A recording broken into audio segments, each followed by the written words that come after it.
Bueno, Yerajmer, cuando tú digas. Estamos en la hora, son 8:29, esperamos unos segunditos más hasta que terminen los ruidos y empezamos, Javerín.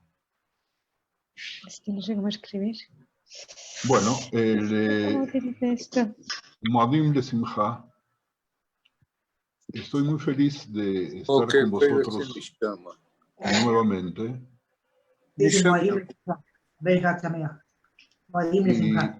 Moadim de Simcha para todos. Estoy, les decía, muy feliz de estar con vosotros y esta noche, que es la quinta noche de Sfirat HaOmer, y ver a otras personas que también se recompusieron del corona y que los pueden acompañar ahora, cosa que me da, pero muchísima alegría. Y que, como dijimos la semana pasada, en definitiva es un mensaje para todos aquellos que tanto tememos a la contaminación y a la enfermedad, de que uno puede salir y salir bien y después todavía aguantar una hora de shiur de barílica, cosa que es una demostración de fuerza interior, de fuerza exterior, una demostración realmente de lo que una persona sana puede. Pues quiero hacer alguna reflexión terminando las dos primeras noches en la Golá del Seder y estando ya en Jolamoet, sobre el tema de la nostalgia y de la añoranza, que en definitiva son, como todos sabemos, un flujo de la memoria, es algo personal, familiar, a veces puede ser comunitario, a veces puede ser nacional. Y por lo general, cuando tenemos grandes nostalgias, es que nos enfrentamos y nos afrontamos a eventos que nos recuerdan que algo falta. Tengo nostalgia de ciertas cosas que tenía en mi casa, en la casona viejona, hace 70 años atrás y que realmente no me sirven para nada, pero el hecho de recordarlos en definitiva tiene algún tipo de secreto. Y lo digo en función de cómo nosotros llevamos el Seder. Si el Seder es una lectura mecánica, si es únicamente una narración, entonces no hay lugar ni para el análisis, ni para el ejercicio de salir de Egipto y de la esclavitud, y tampoco de poder tener nostalgia de la salida. Lo que este año la mayor parte de los judíos tuvimos, de alguna manera, fue la nostalgia del Seder o de los Darim del año pasado. ¿Por qué? Porque el año pasado el Seder fue totalmente diferente al que nos tocó este año. Estaban las familias reunidas, estaban las mesas servidas. Un Jaber me envió a mí la fotografía de las mesas del Seder del año pasado, obviamente antes del Hag, sin que nadie estuviese sentado, y parecía una mesa larga, como de 40 personas, y este año, dado que dos de sus hijos están en el servicio militar, pues él iba a estar únicamente con su señora y con otro de los hijos, porque el otro se había casado ya. Leí sobre los pioneros de la segunda aliyá que en la primera víspera, el primer Seder de Pesaj, después de su inmigración a Israel, se sentaban en silencio en la barra de la comida en el kibutz, donde no se hacía un Seder muy parecido al que ellos habían tenido en su casa, y se escuchaban los traqueteos de los utensilios sobre el metal en el espacio y sollozos. Ellos habían abandonado el mundo religioso y se perdieron esa noche, porque en la noche del Seder algo les faltaba, había la nostalgia de algo que en definitiva ellos habían abandonado conscientemente, pero les provocaba una gran nostalgia. Con vuestro permiso.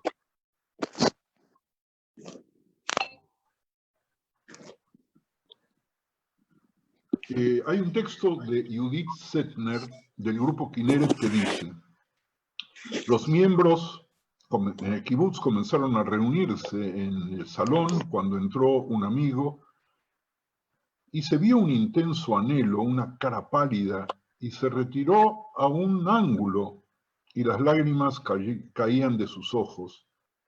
Todos los días del año trabajaban con gran alegría, pero en esa noche que podría descansar, lloraba porque no pudo evitar el dolor del anhelo. Ahora miren ustedes que según las costumbres, en la noche del Seder leemos Shira Shirim, igual que en Shabbat leemos Shira Shirim. Y tiene una de las raras evocaciones a la angustia de lo que falta, a la nostalgia, a la añoranza. Y leemos en Shira Shirim el siguiente versículo. En mi lecho, por las noches, he buscado al amor de mi alma. Lo busqué y no lo hallé. Me levantaré, pues, y recorreré la ciudad. Por las calles y las plazas buscaré el amor de mi alma. Le busqué y no le hallé. Los centinelas me encontraron. Los que hacen la ronda en la ciudad, ¿habéis visto al amor de mi alma? Y el versículo 4 dice, apenas los había pasado cuando encontré el amor de mi alma, le aprehendí y no le soltaré hasta que le haya introducido en la casa de mi madre, en la alcoba de la que me concibió. Aquí podemos plantear una muestra impresionantemente bella, de lo que es recorrer las ciudades, las calles, las plazas en busca de mi amor, del amor de mi alma, y no hallarlo, e ir preguntando, ¿dónde está? ¿Dónde quedó? Y en el momento en el cual ese anhelo se convierte en realidad, entonces lo voy a agarrar con fuerza y ya no lo voy a soltar más. Lo voy a llevar conmigo al lugar preferido, al lugar de mis amores. Un poco de eso tiene la nostalgia cuando recordamos la salida de Mitzrayim, pero es una nostalgia de un pasado que nos obliga a mirar hacia el futuro. A partir de ese momento de la salida empezamos a buscar y a buscar y a buscar el cumplimiento de las promesas y no los encontramos hasta que, una vez que encontramos la promesa, en este caso el regreso a la tierra de Israel y la redención, cuyas primeras señales vemos ahora, tenemos la obligación de tomarlo en nuestras manos y de no soltarlo. Cierto, hay ciertos anhelos proyectados hacia el futuro que cuando se dan, tampoco se pueden recibir, porque el ser humano, cuando llega el momento de tomar las decisiones que tanto anheló en el tiempo, pareciese ser que algo tiene que le impide consumar ese amor. Bueno, avanzamos un poquito más. Hay un poco de conexión entre lo deseado y la desilusión. Lo hermoso es que en el anhelo no se expresa aquí en la palabra que perpetúa la emoción, ya que el anhelo no es una entidad en sí misma, no existe, sino que es la proyección del objeto del amor perdido. Rambam, en Moreh Nevuchim, describe cómo el mal no existe en sí mismo, sino que es la ausencia del bien. Sus grandes padecimientos le llevaron a descubrir la acción de la providencia, ignorada antes porque pretendía que el designio del universo se plegara a sus apetitos y deseos. ¿Qué nos dice Rambam? Que también para poder conseguir algo es necesario, para poder conseguir la cristalización de los deseos, es necesario, es casi imprescindible, pasar por una etapa de sufrimiento. Regresando por un instante al Seder o a los Sedarim de este año, todo este sufrimiento que no siempre, a mi gusto, fue bien elaborado. El hecho de que se hayan buscado sucedáneos como salir al balcón a las 8:30 de la noche para cantar Manish Taná, idea que surgió de un rabino de Bnei Brak y luego fue contagiándose rápidamente también en el mundo secular para que los abuelos escuchen el Manishtana, pareciese ser una revisión de lo que en educación se llama la vivencia. Y la vivencia no es la vida. Si tuviéramos tiempo infinito, podríamos ir analizando que el concepto de vivencia, pero no, el hecho de que yo desde mi casa o desde el balcón de mi casa, si lo tuviera, escuche cantar a alguien Manishtana, a mí no me cambia absolutamente nada. Es probable que algunas personas se emocionaron, pero eso tampoco significa que esa nostalgia nos lleve a ningún lado. Esa nostalgia por el ceder perdido, que no siempre fue un ceder bonito, que no siempre fue un ceder educativo, pero que de nosotros lo idealizamos. Sería bueno que el año próximo, ya terminada esta pandemia, en los próximos días, esperemos, podamos cristalizarlo a través de un ceder muy mejorado, que tenga algún sentido mayor que el que tenía hasta ahora y que nos permita salir a cumplir lo que este año estamos aquí, el año próximo estaremos en el lugar que tanto anhelamos.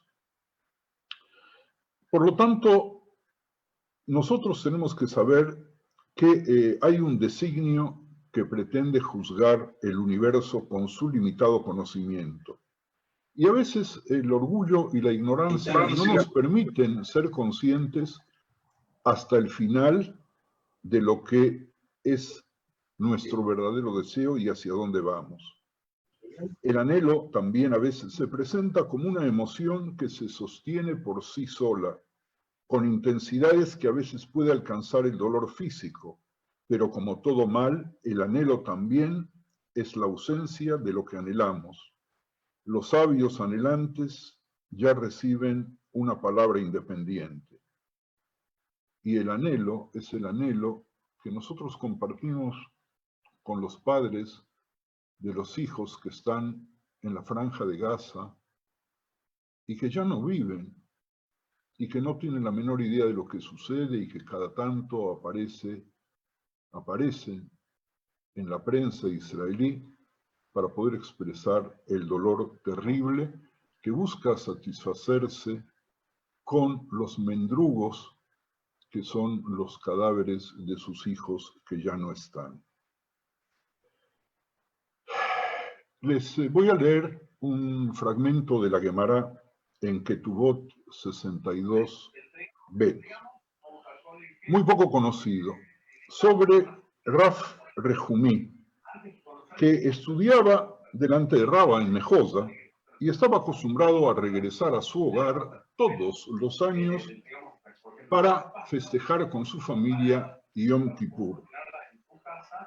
Un día estaba absolutamente absorto en el estudio y permaneció en la sala de estudios y hacía un poco de calor y se fue también arriba. No se oye bien, hay muchos micros encendidos, se escuchan muchas conversaciones que no son usted.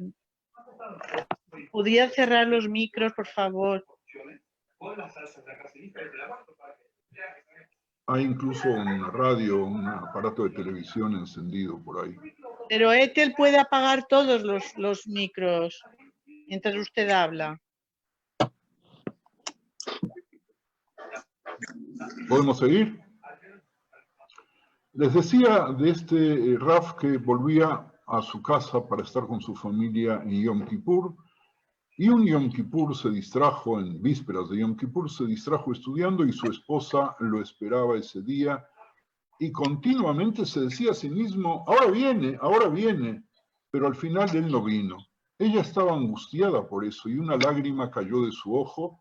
En ese momento exacto, Raf Rehumí, que estaba sentado en el techo, debajo del techo, el techo se derrumbó sobre él y murió. Hay que tener cuidado, dicen los jajamín de la Gemara, ya que fue castigado severamente por causar angustia a su esposa, incluso sin darse cuenta. El poder de su anhelo, del anhelo de la esposa, resultó catastrófico y solo se midió en 2 palabras y una lágrima. No tiene ninguna importancia si el hecho relatado por el Talmud sucedió así exactamente.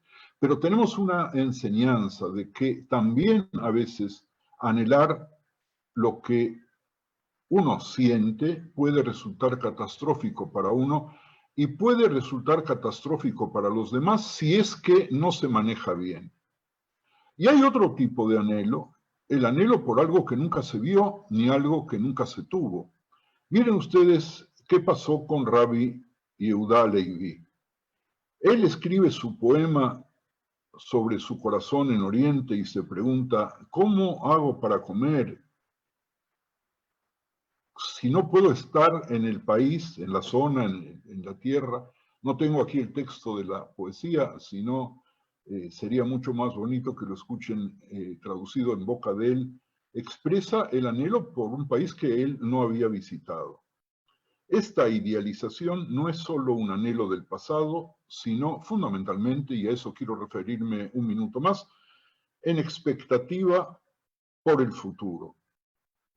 Hay otro ejemplo de anhelos, como el anhelo de Rabbi Nachman de Breslau, que su hijo, Shlomo Efraim, murió cuando tenía 4 años, y el anhelo por su hijo fue tan grande que lo elevó a la redención por venir.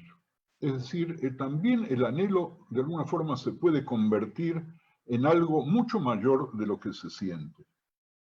Cuando buscamos restaurar una realidad anterior, reconocemos el valor y esperamos que ese valor vuelva a nosotros, aunque en el caso de Rav Nachman sea imposible que regrese, en el caso de los padres que esperan los restos de sus hijos, que los hijos resuciten, por lo menos en forma inmediata en este mundo en el cual nosotros vivimos, pero lo pueden elevar a algo mucho más importante. La imagen del pasado, por lo tanto, volvemos al Seder, nos debe servir para crear la imagen de un futuro. Debemos utilizar el anhelo de ayer para mejorar el proyecto de mañana. Y es probable que pasados estos difíciles momentos que nos han llegado recientemente, en el anhelo doloroso por los amigos, la familia y la rutina, volvamos a tener un mayor valor en la vida del que tuvimos y nos beneficiemos con ello, reparando el anhelo en una forma total. Hasta aquí la reflexión y escucho a quien quiera hacer algún comentario antes de comenzar el tema de la mimuna.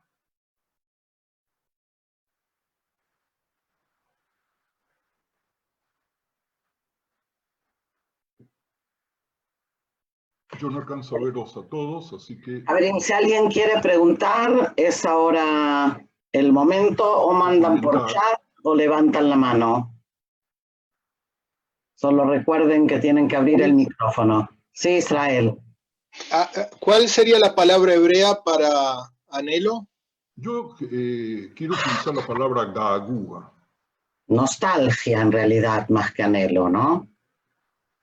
Es muy difícil traducir gaagua al español, pese a que en español tenemos tantos y tantos sinónimos de la palabra, pero si lo hubiera relatado en hibrid, gaagua pega fuerte, porque quien tiene gaagua, mishemit gaagea, pasa por un proceso de enorme sufrimiento. Sí. ¿Alguien más antes de que el RAF continúe? Bien. ¿El anhelo es algo negativo entonces? El anhelo, sí, perdón, continúa. No, está bien. No, porque en el libro de Amos Oz, uno de queridos celotes, habla de todos los problemas que puede traer recordar lo que los abuelos vivieron y todo eso, ¿no? Yo voy a decir que el gaagua, prefiero usar por un instante el término hebreo, el gaagua, según nosotros lo elaboremos, se puede convertir en la cristalización del sueño más bonito superando, pero por kilómetros de distancia, lo que recordamos. Y también lo dije aquí, el anhelo puede convertirse en algo destructivo si es que estamos tan metidos en él y estamos dispuestos a pagar cualquier precio para lograrlo. Y es muy probable que más de uno de vosotros conozca más de un caso de personas que de pronto, a partir del anhelo, se les encendió una lamparita que estuvo apagada 20, 30 o 40 años y decidieron dejar todo e ir en la búsqueda de esa quimera, estrellándose estrepitosamente y convirtiendo ese anhelo en algo negativo. Como todo, perdón. No, como todo, depende de nosotros cómo lo vamos a convertir. Me aparece aquí que Astrid levantó la mano, ¿es verdad?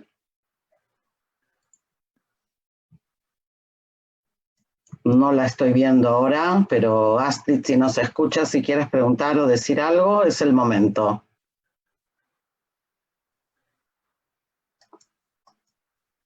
Ok, continuamos entonces. Tiene que encender el micro.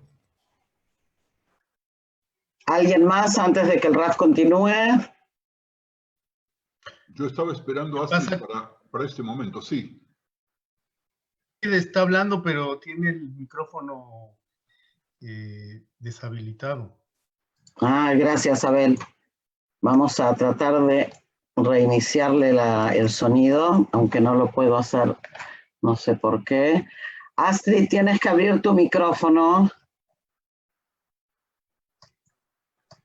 Yo no logro... Tienes que tocar un botón allí, Astrid, el simbolito del micrófono, porque yo no logro abrirlo desde aquí. Terminada la primera parte de lo que les quería decir, Astrid, ahí estás, maravilloso. Ahora sí, Astrid, te escuchamos. Ahora, mi pregunta era si el anhelo puede ser malo también, si se desea muchísimo. No, ¿Cómo se puede medir el anhelo? No hay medida, no hay medida. El corazón es el que decide y nosotros tenemos que tener, repito, la capacidad de ir para adelante. Vamos a tratar la mimuna y qué bueno que tienes el micrófono abierto. Déjalo así, por favor. Sí. Te ruego, Astrid, porque la mimuna para los ashkenazim que viven en la Golá probablemente sea solamente una palabra de una experiencia que nunca vivieron. Por lo tanto puede ser un anhelo de algo que nunca tuvieron. Para los judíos que viven en Israel, la mimuna en definitiva casi se convirtió en la fiesta de los políticos, más que nada, donde van de mimuna en mimuna a comer mofletas porque creen que dándose un baño de la tradición marroquí van a ser aceptados como marroquíes. Y yo ya pasé por la experiencia de que uno se puede convertir al judaísmo y ser recibido con los brazos abiertos, pero a mí no me quisieron convertir al marrocanismo pese a los esfuerzos realizados. No hubo manera.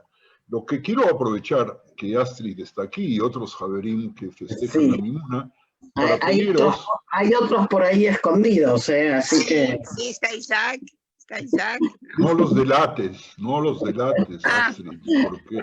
Perdón, es que me alegré de verlos. Lo que yo quisiera, Astrid, es que nos cuentes qué es tu mimuna. Este año seguramente no vas a tener la mimuna de siempre, pero ¿y qué manjares colocas sobre la mesa? Para que todos los javerim sepan de lo que vamos a hablar a continuación. Es una fiesta muy bonita, es muy alegre.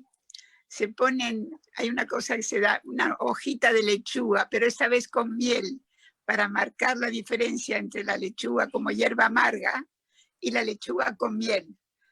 Se pone también un recipiente con harina, huevos y habas. No sé la explicación de esto. Vamos a intentar darla. Luego se ponen todos los productos lácteos, como yogurt o leven, todo lo que es blanco. Se hace una masita de pan, claro, al momento, y se ponen unas moneditas de oro para que la masa crezca como con monedas de oro. Son todas cosas muy muy muy superficiales, Rav, por eso yo quería oírle, porque nunca hemos dado tanta importancia a la mimona, solamente que vemos amigos, y hay una tradición en Marruecos que ya se perdió, es que la gente iba de casa en casa y se le deseaba una feliz fin de fiestas, pero no tiene una fuerza, es una cosa bastante folclórica, creo. Yo quería saber de vosotros qué opinión teníais de Bien, no te mimona. apures, no te apures. Yo quisiera que otros Javerín que están en estos momentos en nuestra reunión y que festejen la Mimuna o hayan participado en Mimuna nos cuenten su experiencia, porque así va a ser mucho más fácil poder exponer lo que les quiero exponer en unos minutos. A ver. ¿Quién se anima? Carlos, sí. Hola. No, yo solamente, a colación de lo que decía Astrid, que lo ha dicho al final y que yo lo iba a recordar, pero ya lo ha dicho ya, pero no importa, insisto un poco en ello. Era tan bonito, yo recuerdo que mi madre y mis hermanas se quedaban en la casa y yo con mi padre me iba de casa en casa visitando a los familiares, a los amigos, y era una noche muy festiva porque nos reuníamos en casa de uno y, claro, los mayores bebían un poquito, íbamos a casa de otro y bebían un poquito y al final, evidentemente, todos bebían un poquito y se hacía un poquito todo demasiado. Pero era muy divertido, muy alegre, muy familiar, porque a lo mejor en una noche en Tetuán, que donde yo pasé mi infancia hasta los 15 años, recorríamos a los vecinos judíos que conocíamos, a lo mejor en 2 o 3 horas habíamos hecho 12 o 14 casas y era algo precioso, un anhelo muy bonito que yo tengo de esa infancia. Solo eso. ¿Alguien más? Carlos. Gracias, Carlos. ¿Alguien más? Bueno, ¿sí? Contamos. 5, 4, 3, 2, 1. Adelante, Raf. Bueno, miren, lo que yo les voy a decir probablemente les sorprenda y vamos a tomarlo como parte del divertimento que nos permite prepararnos para una mimuna bien diseñada.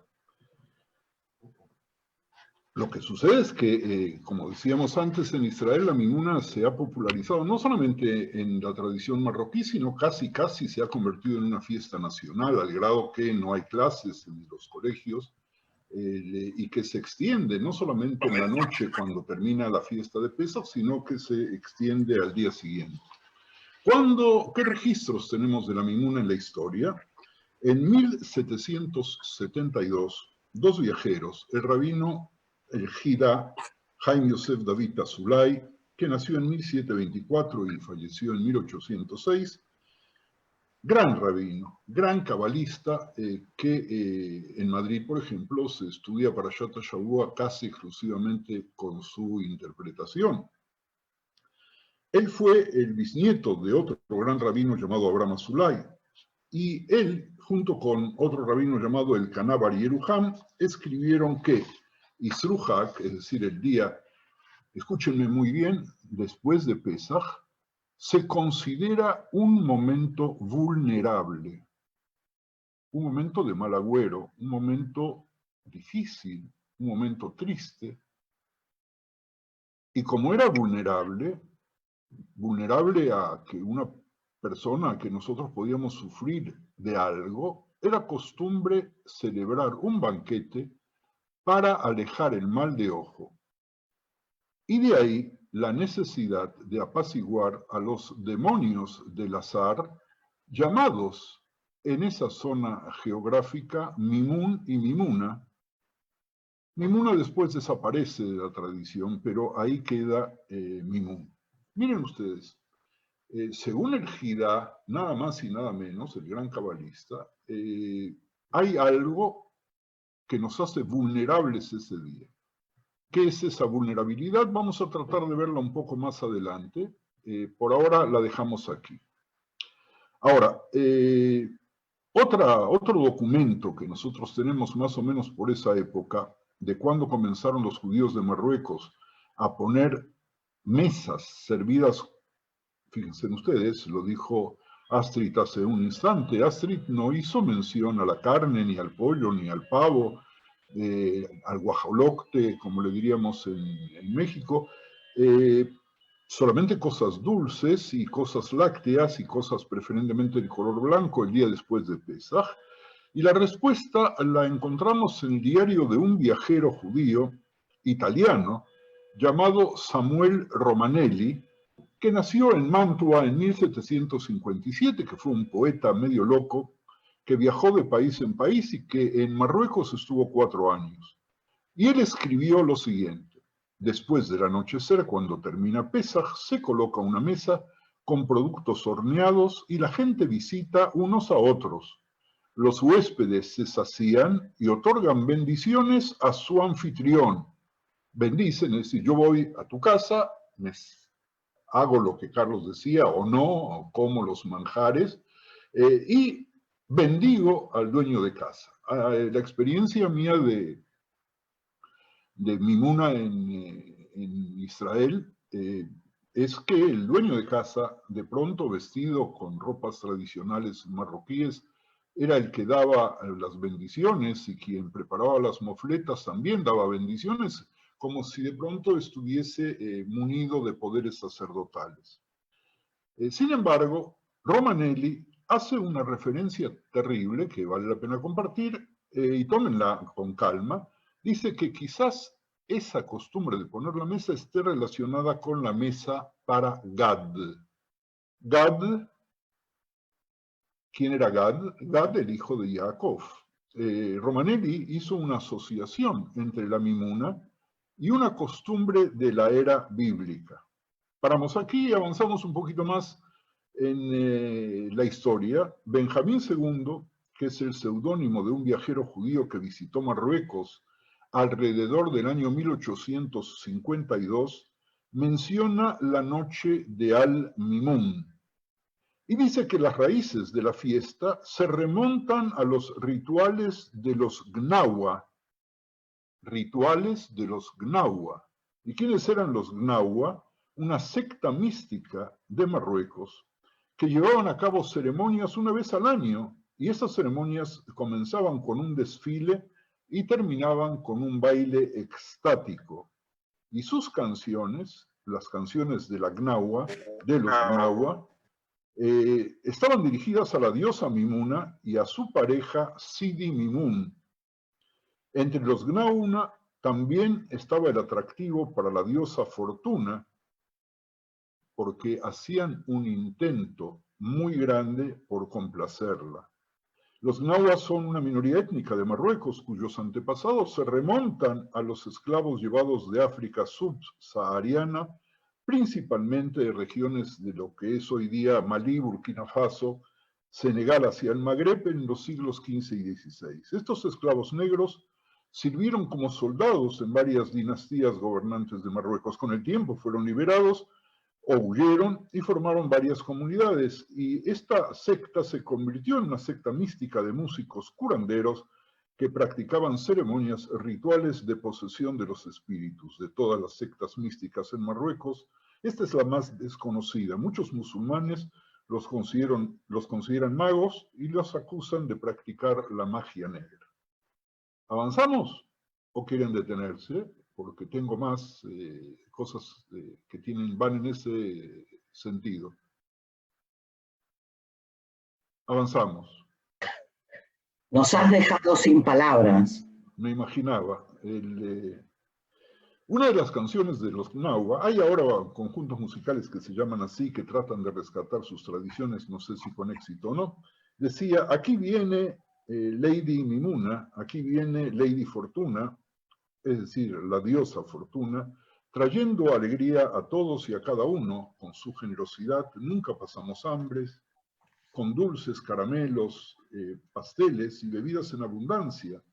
Placer y alegría yace en la tienda, placer y alegría. Mimuna amada, tu sol cura nuestros males brillando sobre las colinas, encantadora, sonriendo de oreja a oreja. Visítanos, Mimuna, todos los años. A pesar de las grandes diferencias entre los judíos y los Gnawa, la figura de la diosa Fortuna fue adoptada por los judíos en forma inconsciente por una especie de mezcla cultural, como muchas otras tradiciones que nosotros exportamos a nuestros vecinos y que nosotros incorporamos de nuestros vecinos. Y con el correr del tiempo, ¿qué pasó? Sidi Mimun apareció en amuletos, en textos cabalísticos, en encantamientos, y desapareció gradualmente.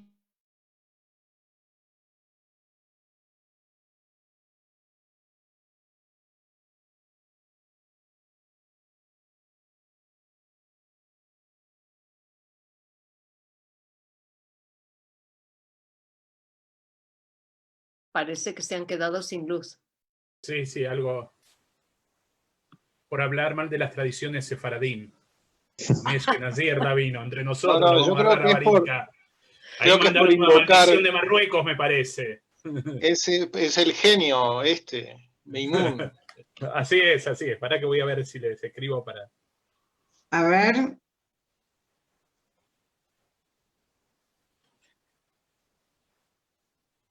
¿En 45 minutos puede ser? Con oxigenoterapia. Te hablo. Te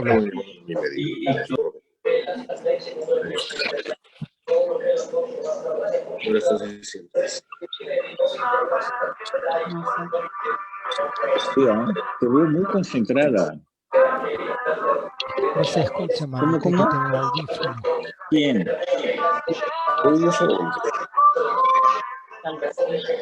Bueno, eso es de Ramón. Ramón se quedó con 20% de aire.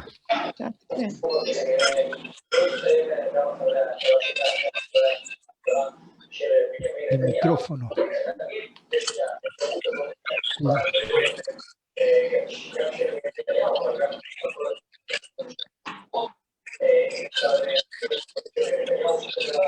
Se desconectó de su Zoom. Pobre. Perdona, ¿qué haces? Ven y siéntate. ¿Estás qué? Hay como 50 personas acá. ¿Pero por qué tienes que ordenar tanto? Está todo perfecto. Hola, Sam. Está la mamá de Hilda María. Uy, me está llamando tu mamá. Yo no suelo hablar.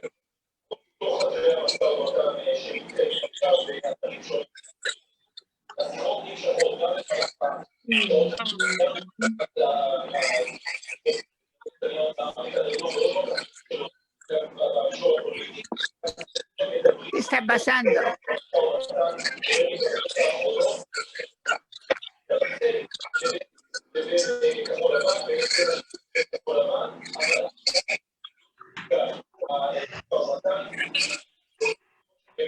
Causas de...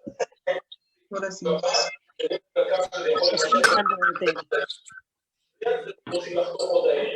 Hola a todos. No sé si me pueden escuchar.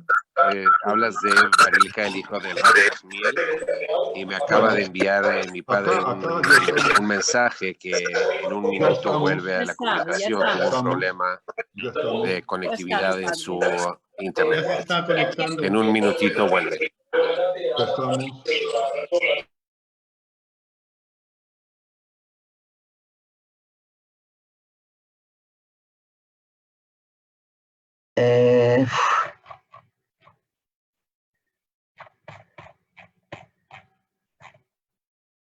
Rabino, el rabino no lo veo. ¿Dónde está? Ya estoy. Espero que me vean. Perfecto. ¿Me están escuchando? Sí. Veo que sí. Okay. Bueno, una disculpa, pero hubo un corte de luz. Cosas que pasan en el tercer mundo, ¿no, Etel? No, el problema es en la casa. Después les contamos. Bueno, mil disculpas. Acá alguien dijo que fue a propósito por hablar mal de las tradiciones de otras culturas que no son las Ashkenazí y Erachmiel. Nadie habló mal de nada. Yo quería hacer una pregunta, Rabino, ¿puedo? Dale. El tema de Mimun y Mimuna y Fortuna, tiene que ver con el nombre, ¿no? De la fiesta, que está relacionada con mamón, con dinero, de alguna manera, ¿o no? No encontré esa fuente. Cuando al rato vamos a hablar de dónde aparece, cómo aparece el nombre, que la mayoría de ustedes seguramente lo sabe, está referido históricamente, según la tradición marroquí, al padre del Rambam, que se llamaba Maimón. Pero también tiene que ver con Anima Amin, pero no quisiera adelantarme porque lo que viene a continuación, después de la última frase, que fue cuando dije que había textos cabalísticos y encantamientos y fue luego desapareciendo, para traerles una costumbre marroquí de Casablanca, que no sé si hay alguien de Casablanca o cuyos padres son de Casablanca que escucharon la costumbre llamada buarás. En esa costumbre de Casablanca, en el mismo día de la Mimuna, la persona caminaba hacia el agua y cuando hacía una cantidad de metros suficientes para no ahogarse, ¿verdad?, se daba vuelta para mirar la orilla y sacaba del bolsillo piedritas y los arrojaba a su espalda, acercándose otra vez a la arena de la playa. Y recitaba un verso, que no voy a decir en marroquí, pero que en español decía: vete alborotador, vete dolor, vete, váyanse espíritus malignos, váyase el mal, váyase el mal, váyase el mal, váyase el mal. Y de alguna manera este ritual de usar el agua para lavar el mal, es similar a la costumbre judía que nació Ashkenazí de Tashlich, en la que se arrojan migajas de algo, por lo general de pan, al agua para limpiarse simbólicamente del pecado. Tashlich no se practicaba antes del siglo XV y el versículo que nosotros recitamos es del libro de Mijá: lanzarás todos nuestros pecados a las profundidades del mar, Mijá 7:19, y aquí vemos de pronto algo muy interesante. Aparentemente no hay ninguna relación entre la costumbre de Casablanca y la costumbre de Rosh Hashanah o vísperas de Rosh Hashanah de Tashlich, pero hay un uso de la misma simbología. Hasta aquí respiro, tomo un poco de agua después del susto que me di cuando se fue la luz. Y trato otra característica más de la fiesta, con vuestro permiso. Excepto alguno quiera hacer un comentario hasta aquí.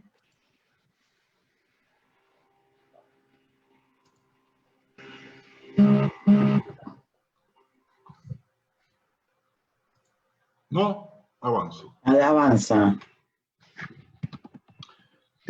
Vamos un poco a lo que se colocaban en la mesa en forma tradicional, por lo menos lo que dicen los libros.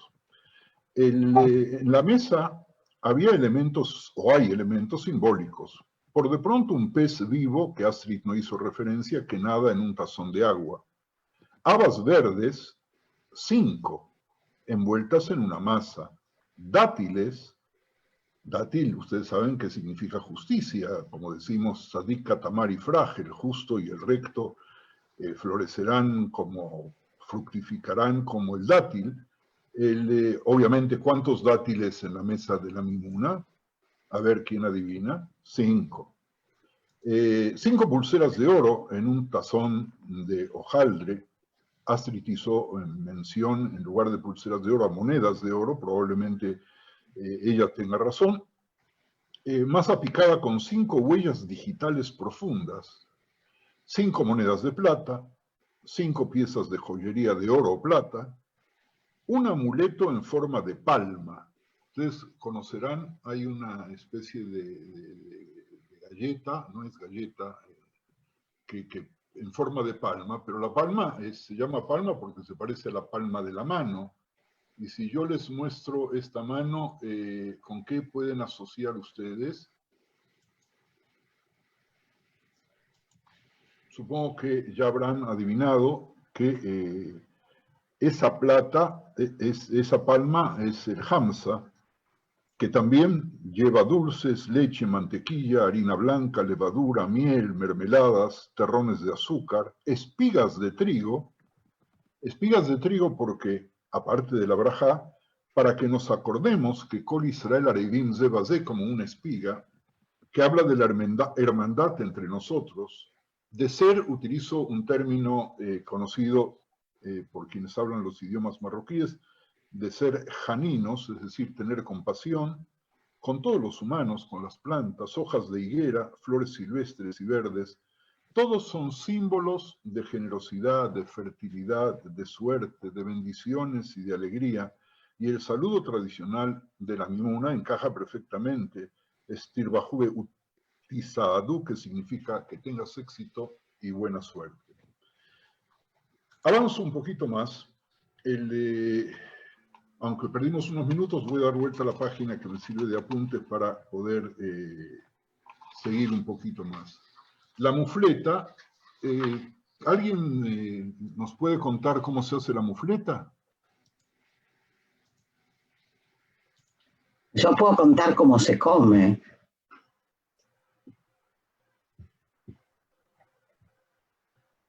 También se llama terit. Se come con mantequilla y miel para un dulce comienzo de comer hametz. Se hace con una masa elaborada con agua, harina y aceite, se estira hasta dejarla fina y se cocina en una sartén engrasada hasta que se dora. Se suele tomar templada, untada con mantequilla, miel, almíbar o mermelada. Se dejan las puertas abiertas y todos son bienvenidos y se reciben con la fórmula Amimun, Ashalom, Ababat Terbach, Tirbejuot Tesadú, y todos son bienvenidos. Voy a dedicar unos minutitos, estamos apurados de tiempo. La Mimuna, en definitiva, es la fiesta exuberante que se celebra la tarde y el día después de Pesaj. La tradición indica que es el aniversario de la muerte de Maimón ben Yosef, el padre de Rambam, que era un erudito por derecho propio que vivió en Fez y que escribió sobre las relaciones judío-islámicas. Murió alrededor del año 1170, nació en 1110. Y quiero decirles de que cuando él escribió sobre las relaciones con los vecinos, la Mimuna servía en Marruecos para mejorar las relaciones con los vecinos, que eran los que compraban el hametz y que luego lo liberaban rápidamente para que las familias pudiesen usar ese hametz para la preparación de la Mimuna. Y bueno, comemos dulces, pastas rellenas, festejamos hasta la madrugada y de alguna forma hay detrás de la Mimuna también un poco del festejo de la primavera. La palabra árabe mimun significa suerte, literalmente significa protegido de Dios, para la riqueza y la buena fortuna. Además, marca el inicio de la primavera de manera parecida a la fiesta perso-turcomana del Navruz y la fiesta bereber de Yenayer. En Marruecos, Mimuna era un día de fiesta diseñado para apaciguar a un demonio local y no contenía componentes religiosos. En Israel, sin embargo, sus orígenes paganos han sido ignorados. Dado que Pesaj también se comienza el año nuevo agrícola, se juzga al mundo por sus productos, es un momento de rezar por abundantes cultivos que son símbolo de la prosperidad general.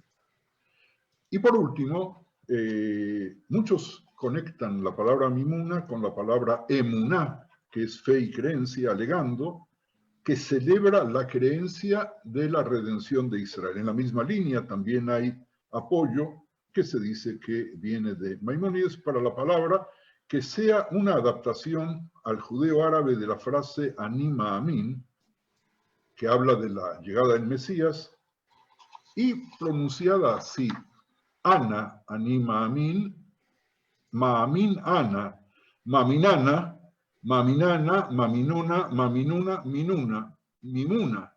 Es decir, un cambio en la pronunciación del término Maamin Ana o Maamin Ani, convertida en Mimuna.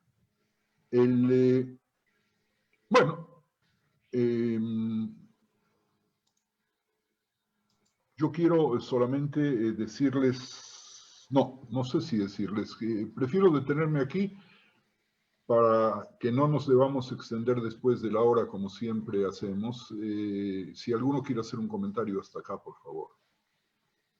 Es muy importante porque quiero suponer que la mayoría de vosotros no ha escuchado hasta hoy toda esta relación con ceremonias paganas y que tienen que ver con dioses ajenos y que se convirtieron en una fiesta, subrayo, no religiosa, pero cuyo cumplimiento es casi religioso, porque ¿qué hace que una ceremonia se convierta en religiosa?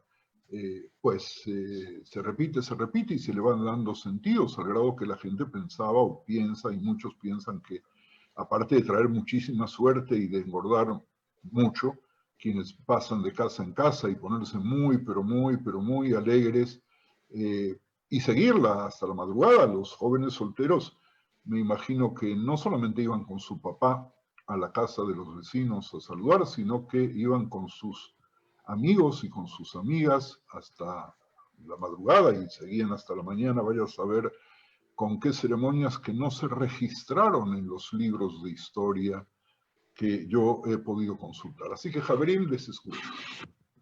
Por favor, Javerim, el que quiera hablar, abre el micrófono y los escuchamos. O preguntar o comentar. Sí, Samuel. Samuel Ben Geola Etel. Moadim le Simcha, Rabino. Quiero, habiendo vivido en Marruecos hasta la edad de los 14 años, quiero trasladar un testimonio en cuanto a que la participación de la población marroquí no judía a la Mimona era absoluta. Es decir, ellos participaban en esta fiesta en el mismo grado que los judíos, y es más, eran los que proveían a algunas casas de los elementos de Hametz que había que prever una vez terminado Pesach, porque es fácil caer en meter en la casa harina y espigas y elementos que son Hametz cuando la fiesta todavía sigue ese octavo día. Entonces era muy curioso esa especie de complicidad que se establecía entre una población indígena que entendía, imagino, el concepto más supersticioso de la fiesta y que contribuía a ella aportando cosas que los judíos no podían adquirir, teniendo en cuenta que era todavía Hag y que era todavía Pesach. Luego, yo coincido con usted íntegramente en el concepto supersticioso de la fiesta, teniendo en cuenta de que los musulmanes, pues ese chervá, que significa que fructifiques, tenía que ver con la cosecha que se aproximaba. Es decir, en una economía agrícola era muy importante, de la misma manera que era importante para nosotros Pesaj con el tema del peregrinaje. Muchas gracias por darnos tantos detalles, Rabino. No, gracias, Shmuel, por tu aporte. ¿Alguien más? Javerín, por favor. Sí, yo quería hacer un comentario, porque cuando uno escucha supersticioso suena como negativo. Y yo justamente veo algo también muy positivo. O sea, creo que también podemos ver la otra cara de la moneda, que tiene que ver con el contacto, con el ciclo de la naturaleza, con el abrir la casa porque llegó la primavera, con esa, incluso lo que decía recién Samuel, o sea, el festejo popular por la llegada de la próxima cosecha. O sea, es verdad que hay raíces tal vez paganas o como las querramos llamar, pero creo que no por eso debemos de perder las proporciones de lo significativo y lo valioso que puede ser una tradición que, como bien decías antes, se ha convertido en Israel prácticamente en algo que todos hacemos. Lo que yo quería preguntar también, y no sé si hay tiempo o si nada que ver, es, de hecho, el último día de Pesaj, nosotros festejamos algo. Y la pregunta es si hay alguna conexión entre el hecho de que es el final de Pesaj y la Mimuna. O sea, ¿por qué esto es justo en Pesaj? ¿Podría ser en otro momento? No, no podría ser en otro momento, porque según algunas de las interpretaciones, y quiero hacer una aclaración, continuando y profundizando un poco la observación de Ethel respecto a las supersticiones. No hay fiesta judía que no esté basada en el calendario, no basada, pero por lo menos que no coincide en el calendario con fiestas de otros grupos anteriores y posteriores a los grupos étnicos como los nuestros. Si bien el judaísmo negó unir tradiciones de otros pueblos e intentamos cambiar muchas veces costumbres que teníamos profundamente enraizadas para no contagiar, digo entre comillas, no contagiar elementos paganos, no hay ninguna duda de que nosotros hicimos algo maravilloso, que fue convertir en todo el sentido de la palabra aquellos hechos que tenían que ver quizás con elementos paganos en algo positivo, quitándoles toda la paja que los rodeaba, de manera tal de que podamos servir al Dios único a nuestra manera, según su deseo, o según lo que nosotros interpretamos es su deseo, según las escrituras, según los mandamientos, apartando todo lo demás. Cuando Ethel plantea por qué se hace exactamente inmediatamente después de Pesaj, nosotros tenemos varias posibilidades de respuesta. La primera de ellas es que estamos un poco enojados cuando termina Pesaj. ¿Por qué estamos enojados? Porque, oigan, hablábamos hace una hora casi de algo muy simple, que es la nostalgia que se proyecta al futuro. Nosotros llegamos a Pesaj y nos debemos ver a nosotros como saliendo de Egipto. Pero resulta que no salimos de Egipto. Nos quedamos en un Egipto, nos quedamos en otro Egipto, y no hemos alcanzado a salir totalmente. Y tampoco alcanzamos a la redención total. Entonces estamos frustrados porque no alcanzamos la redención final y necesitamos calmar nuestro espíritu, triste porque no llegó Mashiach, que esperábamos que llegue quizás con la simbología de la copa de Eliau, que no tiene nada que ver con la llegada de Mashiach y cuyo contexto es completamente separado. Entonces decimos, en esta fecha, que estamos tristes, que vamos a entrar en depresión porque no llegó la redención, vamos a tratar de apapachar, dicen los mexicanos, como se diría en español de otras naciones, en abrazar, en contenernos a nosotros mismos por medio de una caricia, por una caricia en el alma, por una caricia en la lengua, por una caricia en el espíritu, abrazándonos al otro, y bien dijo Samuel, abrazándonos también con nuestros vecinos no judíos, que muchas veces, particularmente en Marruecos, tenían relaciones extraordinariamente buenas con los judíos circundantes y que gozaban de sus fiestas y gozaban de su camaradería y de su amistad. Por otro lado, nosotros tenemos que tomar en cuenta otro elemento más que tiene que ver con el cruce del mar de los juncos, el cruce del mar Rojo. Nosotros, miren ustedes, en Pesaj tenemos una actitud muy especial hacia lo truculento. No lo hablamos en las vísperas de Pesaj, pero vale la pena tocarlo ahora. Tomamos la copa de vino y tomamos con el dedo según una costumbre, según otra costumbre con el vaso a otro vaso, y decimos Dam, Sefardea, Kinim, cada una de las plagas las simbolizamos con gotitas de vino que parecen sangre. ¿Qué estamos haciendo ahí? ¿Qué estamos haciendo? Estamos haciendo quizás, según una de las posibilidades de entenderlo, lo mismo que nuestros jajamim establecieron cuando prescribieron y proscribieron decir el Halel completo y prescribieron decirlo únicamente en la noche, el primer día de Pesaj, en la Golá, los 2 primeros días de Pesaj y en el Seder, y después quitarle ciertas partes porque nuestra alegría con el cruce del mar de los juncos no puede ser completa. Maasei y Adai Toveim Bayam Beatem Omrim Shirah. Dios dice, criaturas que yo hice, seres humanos, los egipcios, se están hundiendo en el mar y ustedes me cantan laudes y ustedes se ponen a elogiarme y a cantarme y a felicitarme y a alegrarse de ninguna manera. Entonces, llega el momento del cruce del mar. Llega el momento del cruce del mar, ¿qué es lo más importante del cruce del mar? El cruce propiamente dicho, después de tantos milagros. Ese fue el gran milagro que amerita que festejemos mañana a la noche, el séptimo día, que nos recuerda el cruce y que nos hace cantar después en la sinagoga Shirat Hayam, el mismo cántico que Moshe y luego Miriam, su hermana, acompañó con panderos porque festejamos el cruce del mar. ¿Pero qué estamos festejando con el cruce del mar?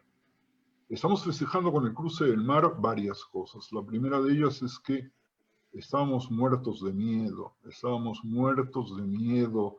y no nos animábamos a salir de Egipto, al grado tal que el Midrash Mejilta usa la palabra Vahamushim alu Bene Israel, la palabra Vahamushim, que casi todos los exégetas traducen como armados, armados con armas, armados con dinero, que se recogió del mar cuando el agua trajo lo que había en las carrozas que llevaban a los egipcios y que se hundieron, con el dinero que nos habíamos llevado pidiendo prestado a los egipcios.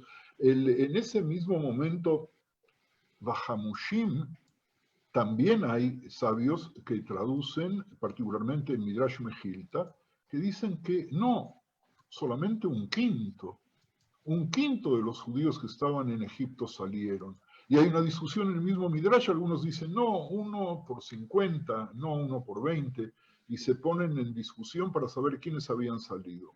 Entonces, la salida del mar fue una salida traumática, porque aparte ya no se podía regresar.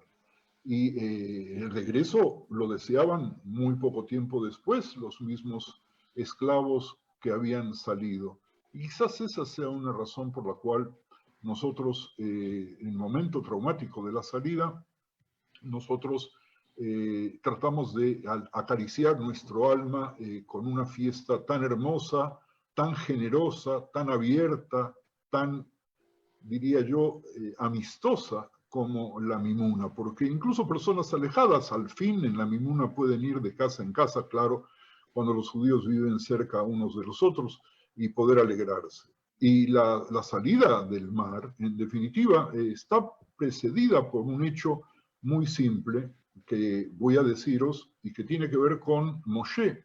Recuerden que la Torá nos relata algo totalmente desconectado, que Moshe antes de salir de Egipto fue a recoger los restos de Yosef, que había ordenado que los lleven a Israel porque él sabía a ciencia cierta, porque él tenía la visión a ciencia cierta que íbamos a salir de ahí y que íbamos a llegar a Israel.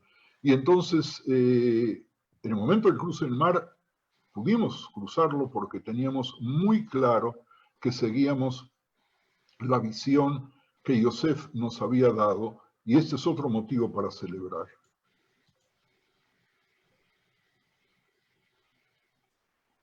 Vamos cerrando, así que por favor una vuelta de preguntas y comentarios, Javerín. Javerín, ahora sí. Preguntas. Abre todos los micrófonos, si puedes. No, todos al mismo tiempo no, porque si no hace un ruido bárbaro. Pero Bacallá, el que quiera hablar, abre su mic, levanta la mano, patea, hace señas, lo que quiera. Sí, Aida. Estoy intentando abrirte el micrófono. Inténtalo. Ahí está. Sí. Gracias, Rabbi Rahmiel. Gracias, Ethel, por darnos en vuestra casa.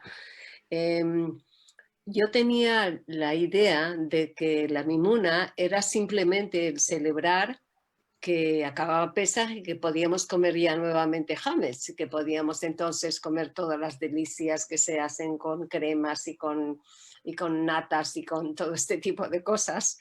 Y que lo hacían simplemente por esa razón, porque yo lo comparaba un poco con la Seudat Mashiach que se hace en algunas sinagogas hasídicas, que es la última comida que se hace con matzá y con vino antes de acabar Pesaj. Y entonces pensaba que era la variante sefardita de eso.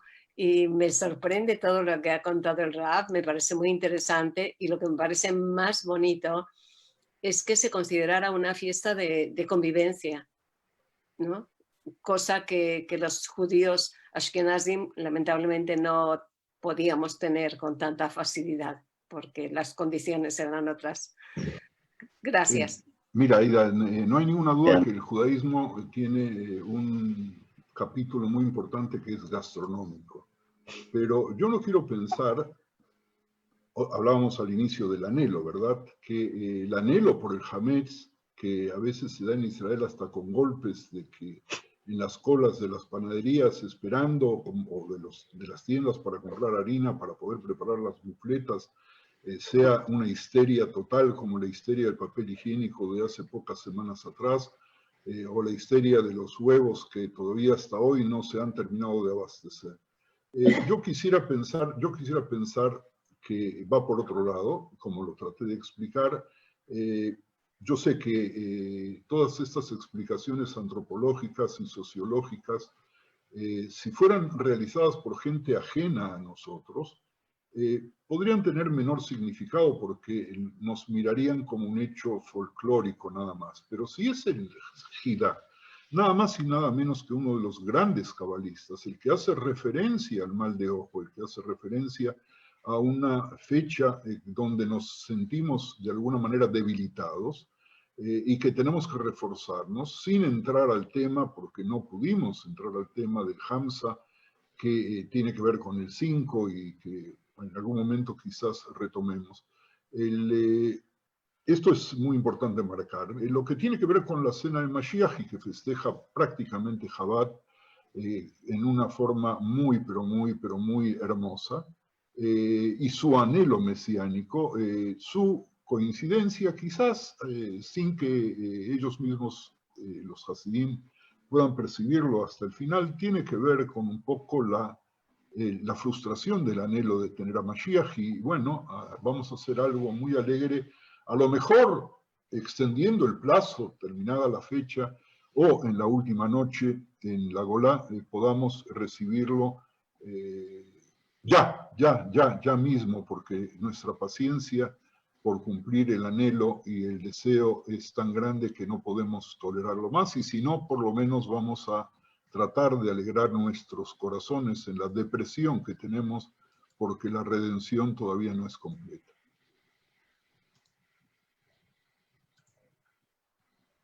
Bien.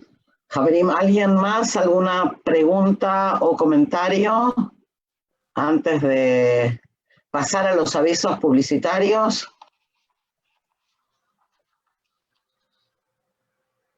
Aviso publicitario. Ok. Espera, Israel quiere decir algo y yo también quería decir algo. Sí, Israel. Que para que vean que todo está conectado, el Festival de Música Agnawa en Marruecos, del 22 o del 23 al 26 de junio, está en veremos por el corona, así que no solo estamos... Okay. Va a ser muy lindo el Festival de Música, no me lo quiero perder. Yo me quedé pensando que es un poco como esto de la Mimuna o la Seudat Mashiach, es un poco como el Melavé Malká después que se va Shabbat. Es como que no queremos terminar de despedirnos, entonces agregamos, o sea, terminó Shabbat, ya hicimos la Havdalah, pero agregamos el Melavé Malká para que siga, ¿no? Entonces me dio un poco esa sensación ahora cuando hablaste.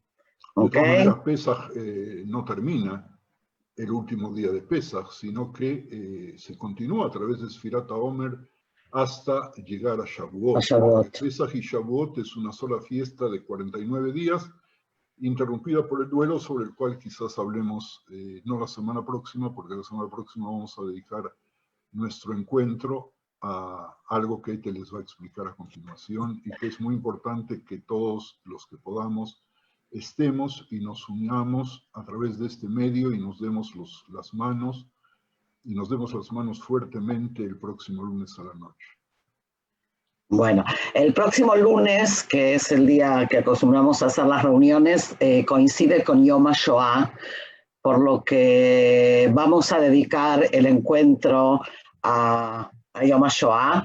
Vamos a hacer algo un poquito diferente, vamos a también a escuchar al Raf, pero también va a estar con nosotros Enrique, que igual está aquí con nosotros en todas las clases, pero para que quien no lo conoce, Enrique es Hazán, así que también vamos a poder compartir con él algunas de los rezos del día de Yom HaShoah, y vamos a tener algunas otras participaciones externas, y lo que sí nos gustaría mucho que estemos todos juntos, y van a ver en la publicidad que les pido que cada uno tenga una vela, ¿ok?